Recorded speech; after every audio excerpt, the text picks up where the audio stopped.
এই মেয়েটি দরজা খুলে ক্লাসে প্রবেশ করতে চায়। দরজার উপরে একটি পাউডার সেট করা ছিল।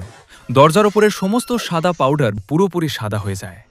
পিঙ্ক হেয়ার্ড মেয়েটি ছাতা বন্ধ করে মুচকি হাসে। পেছনের বেঞ্চের মেয়েটি হাততালি দিয়ে হাসে। পিঙ্ক হেয়ার্ড মেয়েটি বোর্ডে ম্যাথ এবং কিছু সংখ্যা লিখছে।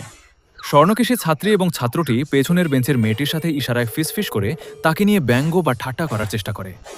পিঙ্ক হেয়ার্ড মেয়েটি চক হাতে ঘুরে দাঁড়ায় এবং তাদের দিকে একটি গম্ভীর বা রহস্যময় লুকে তাকায়।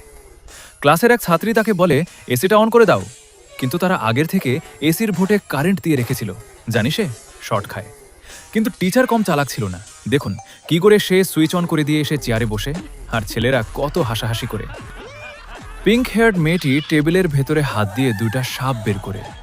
একটা ছিল নকল, একটা ছিল আসল, কিন্তু ছাত্ররা সেটা জানতো না। এইটা দেখে ছেলেরা অনেক হাসাহাসি করে। তারপরে মেয়েটা সাপটা ডেল দিয়ে ছেলেদের কাছে দেয়।